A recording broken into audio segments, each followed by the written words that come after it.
सही। अच्छा air marshal साहब, पाकिस्तान की एरियल और ग्राउंड प्रिपेयर्डनेस कैसी थी इन 2 दिनों की?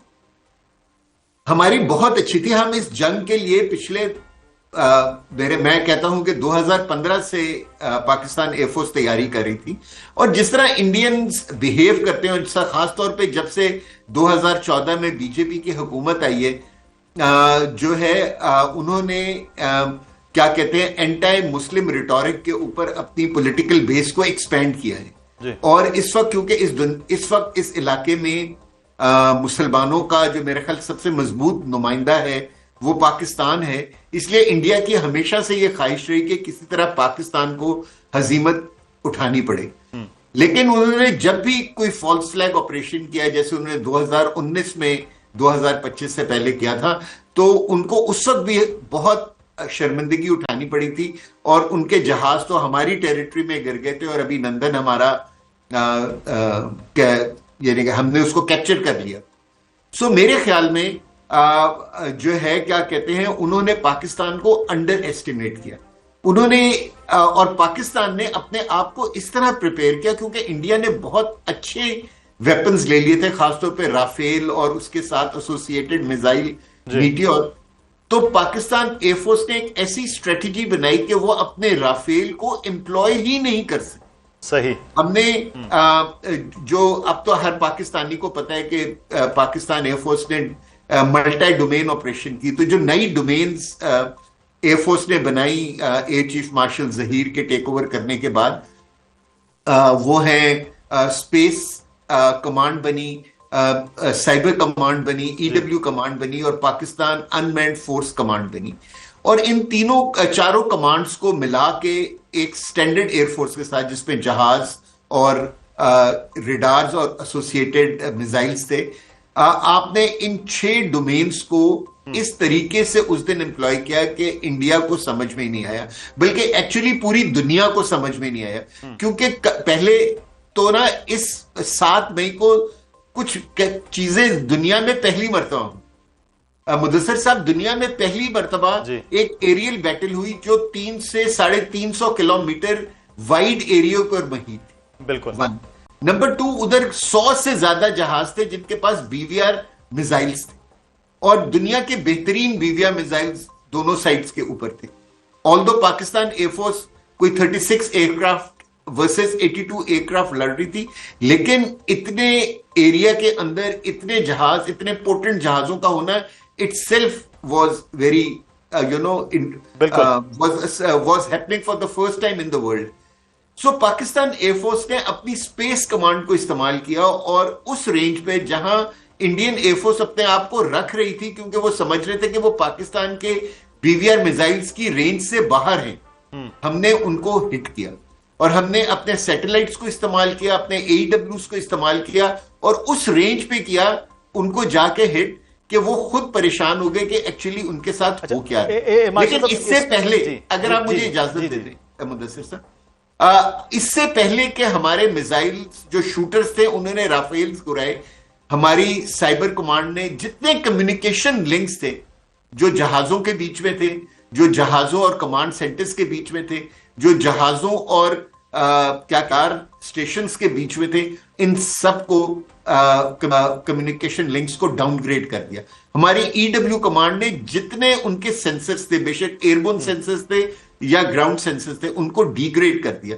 सो पहले हमारी एयरफोर्स ने जो कमांड्स बनाई थी, उन्होंने एक केओस वाली सिचुएशन वहां पैदा की और जब वहां उनके राफेल्स और दूसरे जहाज उस केओटिक सिचुएशन में चले गए तो फिर हमारे किलर्स आगे आए और उन्होंने बिल्कुल with in half an hour और 1 आवर उन्होंने जो है क्या कहते हैं 6 जहाज गिरा दिए और इतनी तेजी से गिराए कि फील्ड मार्शल साहब को और एयर चीफ मार्शल जहीर को, पायलट्स को रोकना पड़ा कि और जहाज ना गिराना, ये ना हो कि हम थ्रेशोल्ड के ऊपर बहुत ऊपर चले जाए। सही।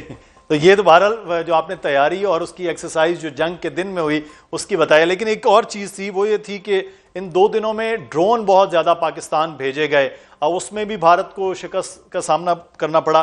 ड्रोन वॉरफेयर एक नई इस्तिलाह है, इसके हवाले से कैसे काम करता है और पाकिस्तान के इस हवाले से तैयारी कैसी थी? देखिए, हमारी तैयारी बहुत अच्छी थी और मैं इस पे कमेंट करना चाहूंगा पाकिस्तान आर्मी को भी, कि जिन्होंने इनिशियली जब ड्रोन्स ने, हेरॉप ड्रोन ने, जो इजराइल का किलर ड्रोन है, जी हाँ। ठीक है ना, जब उसने क्या कहते हैं हमारे उनके एक रडार सेंसर को लाहौर के करीब डिटेक्ट किया और वहां जो है उनको पता चल गया कि उनकी ग्राउंड पोजीशन नोट हो गई है, तो उन्होंने बड़े अच्छे तरीके से ये इंफॉर्मेशन सबको प्रोवाइड की। और उसके बाद हमने अपने जो सेंसर्स हैं या तो उनको रिलोकेट किया, या हमने इंडिया को वो जो उसको कहते हैं इलेक्ट्रॉनिक ऑर्डर ऑफ बैटल, ठीक है ना, तो हमने वो कंप्लीटली इंडिया को डिनाई कर दिया। जब हमारे सेंसर्स ट्रांसमिट ही नहीं कर रहे थे तो ये ड्रोन्स, उनकी कैपेसिटी या कैपेबिलिटी डाउनग्रेड हो गई। और जब हमारे रेडार्स को जीपीएस पोजीशन के ऊपर वो देखने के लिए नीचे आए, तो पाकिस्तान ने उनके ऊपर सॉफ्ट किल्स की। सॉफ्ट किल का मतलब होता है कि आपने राइफल से उनको शूट किया, या आपने क्या कहते हैं अपने जैमर्स के करके आपने उनके कम्युनिकेशन लिंक्स को डाउन कर दिया और आपने उनको तबाह कर दिया। सो 7th को और 10th को पाकिस्तान ने अपनी एंटी ड्रोन स्ट्रैटेजी इतने अच्छे तरीके से इस्तेमाल की मुदस्सिर साहब, कि इन 4 दिनों के अंदर इंडिया की 35 से 40% ड्रोन कैपेबिलिटी खत्म हो गई।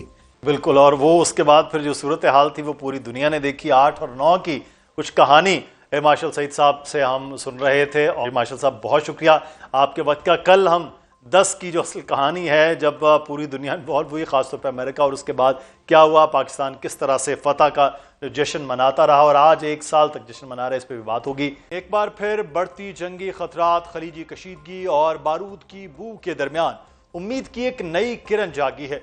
खबरें हैं कि ईरान और अमेरिका अगले हफ्ते दोबारा मुज़ाकरात की मेज पर बैठ सकते हैं और एक बार फिर मुमकिना मकाम इस्लामाबाद ही हो सकता है।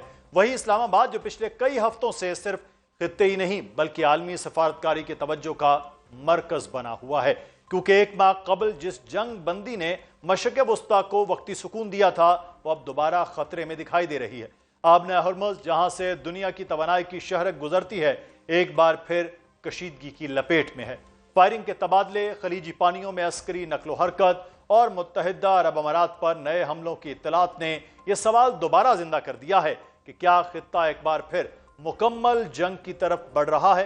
रॉयटर्स के मुताबिक अमरीकी और ईरानी फोर्सेस के दरमियान हालिया दिनों में आबना हरमुज़ के अतराफ शदीद झड़पें हुई और जुमेरात को दोनों ममालिक की जानिब से एक दूसरे के आदाब पे जो हमलों का सिलसिला शुरू किया था, वो जुम्मे के दिन भी जारी रहे। जबकि अमरीकी इंटेलिजेंस तज्जियों में यह खदशा जाहिर किया गया कि ईरान महीनों तक बहरी नाकाबंदी का सामना कर सकता है। अगरचे ईरानी खबरसां इदारे तस्नीम ने दावा किया कि सूरत हाल फिलहाल पुरसकून हो चुकी है, लेकिन साथ ही यह भी इंतबा दिया गया कि किसी भी वक्त नई झड़पें शुरू हो सकती हैं। ऐसे में अमरीकी सदर डोनाल्ड ट्रंप के ताज़ा बयानात ने सूरत हाल को मजीद अहम बना दिया है। ट्रंप का कहना है कि अमरीका की जानिब से ईरान को भेजी गई नई तजावीज़ पर तेहरान का जवाब अभी तक मुतवक्के है, लेकिन साथ ही उन्होंने एक सख्त वार्निंग भी दी है। अगर मामला तय ना पाए तो प्रोजेक्ट फ्रीडम दोबारा शुरू हो सकता है और इस बार प्रोजेक्ट फ्रीडम प्लस की सूरत में होगा।